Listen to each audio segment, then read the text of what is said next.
What is Famous rapping about? Like, bro, you're gonna get caught. He's basically just telling on himself in his music. You are going to get caught, my guy. Like, oh my gosh. Hey y'all, welcome back to my YouTube channel. It's your girl Brittany Summer, and I'm back with another recap of Raising Kanan, season 3, episode 6. This episode is really crazy. I'm gonna try to talk about the key points of the episode and make it short for you guys because I know I don't want to make it too long. You feel me? So yeah, let's get into this recap. Before we get started, please make sure you like, comment, and subscribe. Make sure you hit that notification button so you be notified every time I post a new video. And yeah, let's get into it, y'all.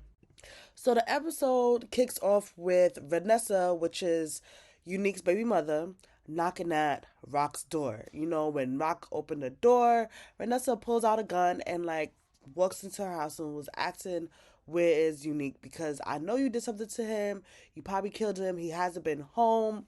He hasn't been checking on his son. That's why I know there's something wrong with him. And Rock is being real with her, like, nah, kid, I haven't seen him. Like, I haven't heard from him. I didn't do anything to him. Trust me, like, I didn't do none of that, right? So at the end of the day, Rock and Vanessa end up tussling for the gun. Rock get the upper hand and gets the gun and pointed it at Vanessa. Was like, listen, the only reason why you're not dead right now is because I know that Unique won't want me to hurt you. So on some real shit, relax, right? They end up talking and come to the realization that, yes, Unique is dead.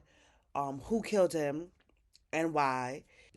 But Rock pointed out the fact that Ronnie is not really moving like he's concerned. So when she asks Vanessa, like, how's Ronnie taking it? And she was like, he not saying shit. Like he never does.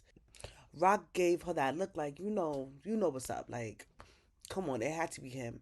And Vanessa was like, no, Ronnie wouldn't do that. He loves Unique, even though he's crazy, whatever. He wouldn't, put hands on him like that. And he always looked out for him when they was younger. And Rock was like, you know what? Like, let's be real. That's when they was kids. They're adults now. Like, this is different. Niggas change. So she was like, make sure you keep your gun off safety and be ready to use it. I honestly feel like that was the best advice Rock could have gave her, because at least Rock is like trying to show her like, hey, I don't got no bad vibes against you. There's no bad animosity, no nothing. Like, you need to keep yourself safe, keep your son safe. You feel me? When Vanessa was home, she went in, her room, and there was Ronnie taking all of Unique's like jewelry and money. And she's like, yo, Ronnie, stop. Like, Unique is gonna want those when he gets back. Like, what are you doing? And Ronnie just like shook her up, threw her ass to the ground. Like, to me, I would have been scared. Like, I would have been terrified. Like, at this point, where's my gun? But Vanessa was just like shook. She was just on the floor shook. He went up to her, stared her down, picked up the other duffel bag, and walked out. So I know for a fact Vanessa was like, yeah, he had to have been the one who killed Unique. Because why is he taking his stuff? He don't even act like he cared. He didn't shed no tear. Like, there's something up right now. My question to y'all is, if y'all was Vanessa, what would y'all do? Like, would y'all been kill Ronnie? Because off the rip, I would have been like, I'm scared. Like, I'm terrified, and you're in my household. Like, what the fuck? Then it goes to Uncle Lou. He's in the studio with Famous, and Famous is in the booth, rapping his ass off. Granted, the music sound alright, but sir, why are you talking about you killing somebody on this record? They're looking for the murderer, which is you, who killed this person, and you put it in a song. Make it make sense, Famous. Like, I know you gotta get it off your chest. Get a diary, write that shit the fuck down. Or you know what? How about you just say it to yourself, by your motherfucking self, and express it. Like, what the fuck? Don't be doing that. You're gonna get yourself caught, Famous. As of right now, I honestly feel like Famous is not gonna make it till the end of the season. I don't know why, but something's telling me that Famous is going to either leave Queens, like he's gonna leave and not come back, or he's just gonna die, or might just go to jail. Sad face. Then it goes to Jukebox. She's with her group Butter, and they are performing for like executives for the record label, I guess. And Marvin is in the back supporting her, like jamming. He's doing a great job as like being there for Jukebox. But when they finished performing, whatever, Marvin got beside herself and started saying like, "Oh, Jukebox is where it's at. Like she's supposed to be in the front. She's the best singer out of everybody in this group. Blase, blase, blase." Jukebox tried to take him outside and tell him that's to go home. He's doing too much, which he was honestly doing a lot, but he was just trying to show his support and show that Jukebox is better than them. So finally, when the executives and Butter's manager finished talking, the manager came back to the group and was like, "Listen, I don't know what's been going on. They think y'all okay and they might find it interesting to sign you guys. But what I saw was bullshit. Y'all did not know how to dance together. It was no like chemistry. Y'all need to get together. I don't know who's going to be the leader of the group because nobody has stepped up. Nobody has shown me that they want to be that girl. And until then, none of y'all motherfuckers are leaders in this group. None of y'all are in the front, and none of y'all are the lead." So when Jukebox got home and Marvin was there, Marvin apologized for, acting out of place. Jukebox said it's cool, you were just trying to like show love and show, your support. And she was like, "But you was right though. Like, I could be the leader of the group if I just work hard at it and believe I could do it." And Marvin was like, "See, I knew it. I knew it." Like, it was so cute. I love Marvin, like, in his father stage. Like, he really, really tried to show her that he tried to be there and support her the best way he can. Now, here's the part I was dreading because I knew for a fact if Famous did not tell Kanan that Rock put that fucking gun in his book bag, it was going to be a problem. He should have told him straight up as soon as it happened or took the gun out of his book bag. Something, honey, because as a friend, you cannot watch shit like that go the fuck down. Even though that's his mom is dead ass wrong for that. So when Famous got home, Kanan is still at Famous. That's Famous' apartment. So I don't know why the fuck. Anywho's, let me just stay on track. Famous got home and Kanan was there handling his business. So that's when Famous decided to tell Kanan that he knows how the gun got in his book bag and it was his mother. So Kanan was like, "So you basically saw my mother put this gun in my book bag, did not tell me, and didn't even stop her? You allow this to go down? Okay, nigga, how about you pack your shit and get the fuck out and don't come back? This is Famous' apartment. How about you get the fuck out?" You tried it. You tried all the ounce. And I'm mad at Famous for not standing up for himself. Like, okay, Kanan's talking about, "Oh, yeah, I'm scary too, nigga." Like, okay, you scary to other people. You're not scary to me. Like, what are you doing? Famous, stand up for yourself. Like, what's happening here? You really scared of your best friend? What's going on? So then Kanan just left the apartments with Famous and his thoughts, trying to figure out what the fuck is next to do. Boy, if you don't stand up for yourself, if you gotta take an ass whooping, take that motherfucking ass whooping. But you stand up for yourself, you fight. Like, what are you doing? Then Kanan goes to his mother's house to confront her about putting the gun in his bag. As they're arguing, going back and forth about who's right and who's wrong, who belong where, and who belong what, like all that dumb shit, the social worker was standing outside listening her nosy ass. So finally, when she knocked on the door, Rock opened the door, and the social worker said, "Oh, like I heard some arguing while I was standing out here. Like, what's going on?" So Rock said, "Oh yeah, like, we just like talking really loud or whatever." And she was like, "Well, okay, well, I'm gonna talk to Kanan by like in private." So her and Kanan have their little discussion. They come back out. And basically, at the end of the day, the social worker says she feels satisfied to see where things are going to be headed.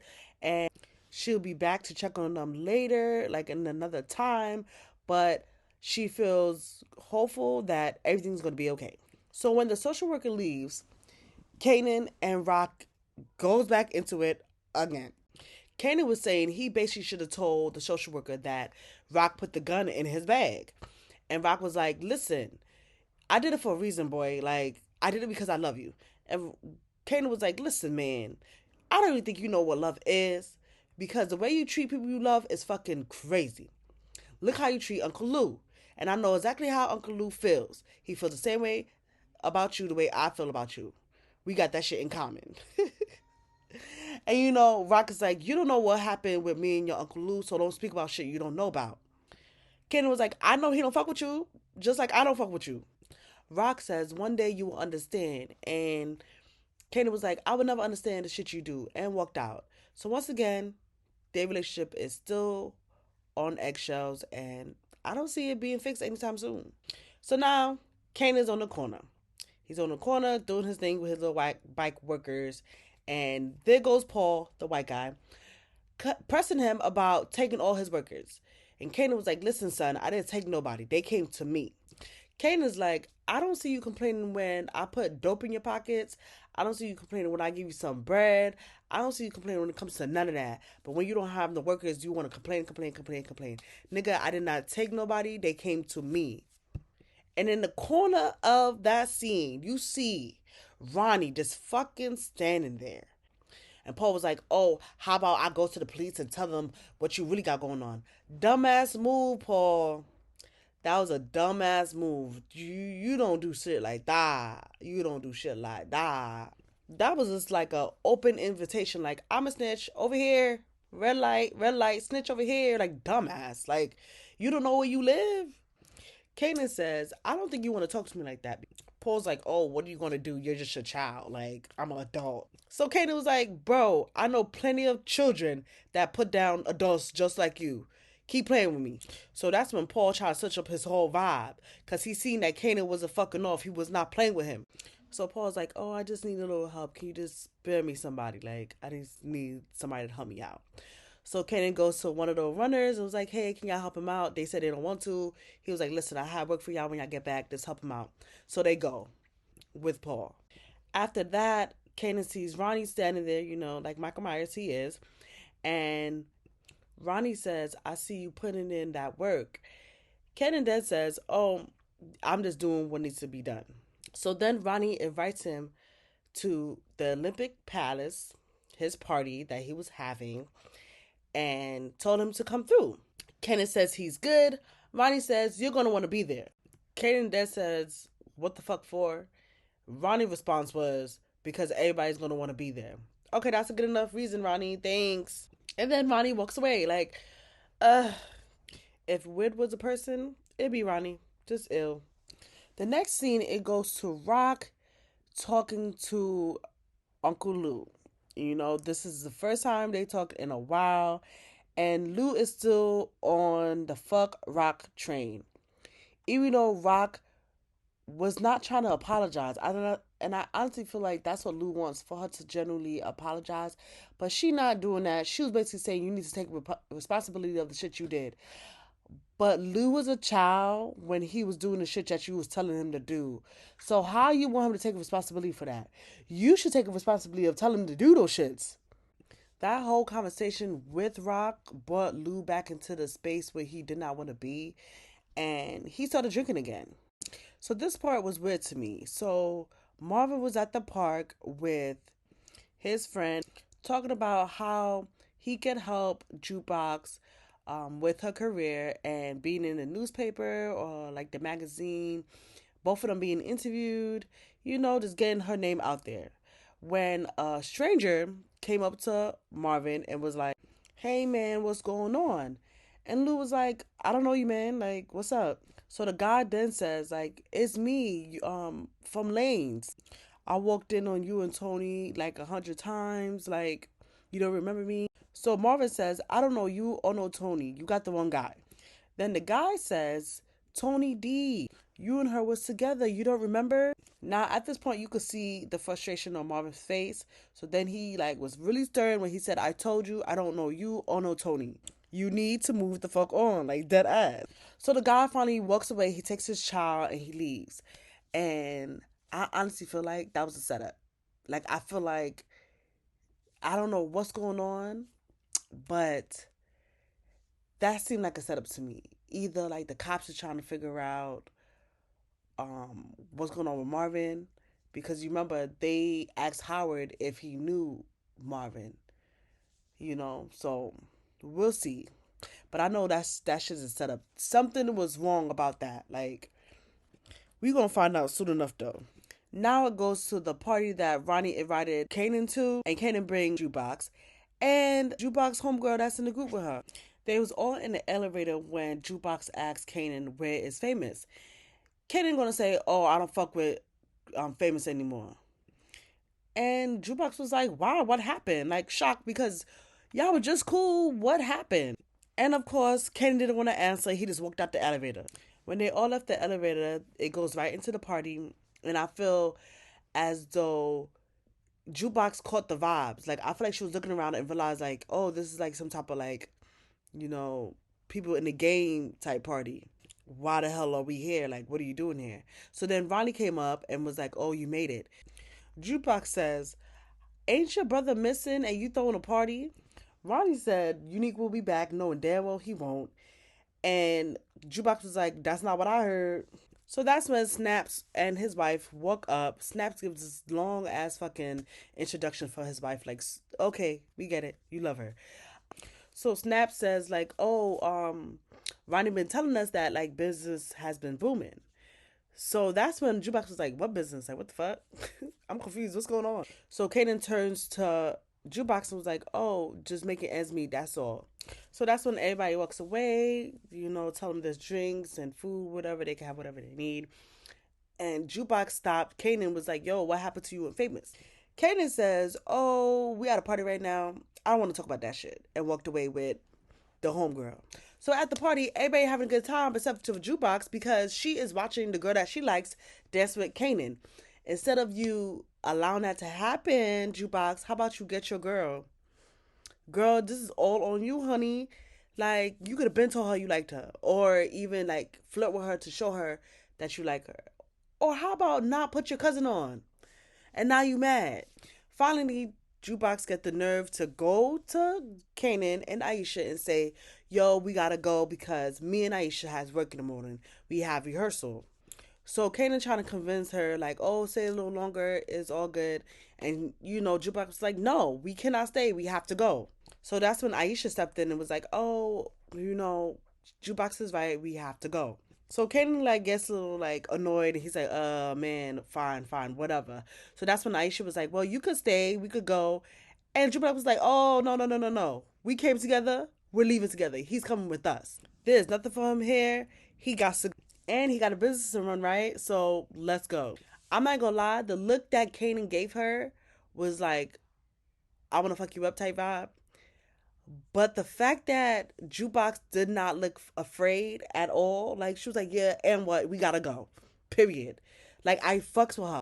Stand on business. You don't scare me. Let's go. So as they was leaving, Ronnie came up to Kanan and was like, yo, people want to meet you. Before Kanan could answer, Jukebox was like, nope, we're leaving. You have nothing to say to them thugs. And you know, Ronnie is like, they ain't no thugs. So you could tell Jukebox did her homework while she was up in there because she started naming all the thugs that was in the building, that was in the game. That's when Ronnie said to Kanan, do you want to meet some people or not? And Kanan was like, you know what? I'm going to go with him, meet some people. Y'all leave. I'll be good. As Kanan was walking away, Jukebox tried to stop him and was like, yo, Rock wouldn't want you here.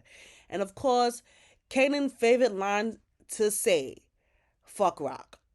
Okay, go ahead, do your little drug thing. So now we're still at the club now, and Ronnie, Kanan, and Snaps and his wife is all talking about how they want to put Kanan on, you know, moving heavy weight instead of the nickel and dime shit, right? And Kanan was like, you know, I only work by myself. And y'all got the resources and the money to do y'all own thing. Why the hell y'all want me? And Ronnie says, oh, you already got your shit set up and running. We just want to put you on some new stuff so we can make real bread. So Kanan decided to say, I'm doing this by myself. My mother is not involved. So Snap's wife was like, oh, if we thought you was with Rock, we would be talking to Rock. And for some reason, everybody's on this fuck Rock train. And Ronnie's like, oh, fuck Rock. And they all drink to that. And it's like, are you kidding me? You gonna have these fucking strangers talking dead ass bad about your mom? Like, okay, you could say fuck Rock because that's your mother. But how you having these motherfuckers say fuck Rock? Like, boo, Kanan, boo. Boo, you whore, boo. So at this point, I feel like this is where Rock was like, you know what? I think I made a bad decision about leaving the game. I should step back into it because owning my own business or building is not where it's at. Like, this is annoying. I'm not no fucking soup. And this is not me. So Marvel was like, okay, so what you want to do about that? So Rock goes back to the Italian guy that Unique went to get put on. And basically, at the end of the day, he said, I'm going to put you on, but know this right now. Once you get in, you cannot leave unless you're dead. We're not going to go keep on going back and forth like you out the game, you in the game, you out the game. Nope.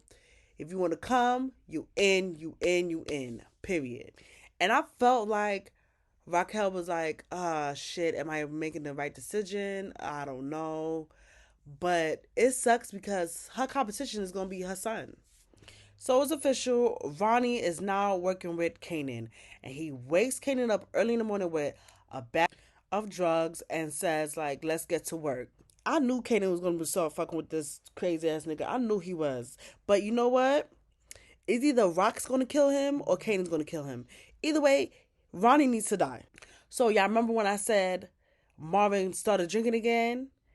His dumb ass, his drunk, emotional ass, found his tail at Scrappy's mom house, venting to her, confessing to her that is his fault why Scrappy died.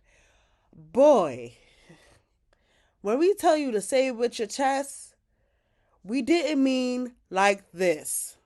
You know what sucks now? Because when he sobers up, when you sober up, you're going to realize the dumbest shit you done did. And you're going to have to kill this lady. Now you're going to have to kill her.